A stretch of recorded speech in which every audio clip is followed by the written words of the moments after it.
సార్వత్రిక ఎన్నికలకు సమయం సమీపిస్తున్న వేళ ఏపీ రాజకీయాలు ఢిల్లీ కేంద్రంగా హీటెక్కిస్తున్నాయి. పొత్తు పేరుతో ప్రధాన ప్రతిపక్షం టీడీపీ అధినేత చంద్రబాబు ఇప్పటికే ఢిల్లీ వెళ్లగా తాజాగా అధికార party YCP chief CM Jagan కూడా హస్తినా వెళ్లనున్నారని వార్తలు వస్తున్నాయి. అయితే ఇది అధికారిక పర్యటన కాదని పూర్తి స్థాయిలో రాజకీయ పర్యటన అని చెబుతుండడం పొలిటికల్ పంచాయతీపై మరింత ఇంట్రెస్ట్ పెంచేస్తుంది. ఇవాళ లేదా ఎల్లుండి సీఎం జగన్ ఢిల్లీకి వెళ్లనున్నారట. తన పర్యటనలో భాగంగా కేంద్ర హోంమంత్రి అమిత్ షాతో భేటీ కానున్నారని వైసీపీ వర్గాలు చెబుతున్నాయి. రానున్న ఎన్నికల్లో ఇరు పార్టీల మధ్య సహకారంపై అమిత్ షా జగన్ చర్చలు జరపనున్నట్టు తెలుస్తోంది. అంతేకాదు వైసీపీకి సహకరిస్తే ఒక రాజ్యసభ సీటును బీజేపీకి ఇచ్చేందుకు జగన్ సిద్ధంగా ఉన్నారని ప్రచారం జరుగుతోంది. అయితే ఇప్పటికే టీడీపీ జనసేన కూటమి బీజేపీని సంప్రదించడం జరిగింది.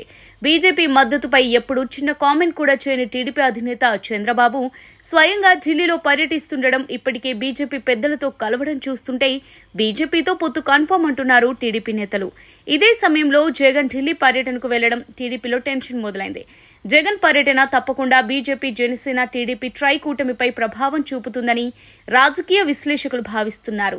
మరి బీజేపీ అధిష్టానం ఎప్పటిలానే జగన్తో కనిపించని పొత్తు కొనసాగిస్తుందా, లేదా తాము టీడీపీ జనసేనతో కలిసి వెళ్తామని చెబుతుందా అనేది 2 రోజుల్లో తేలిపోనుంది.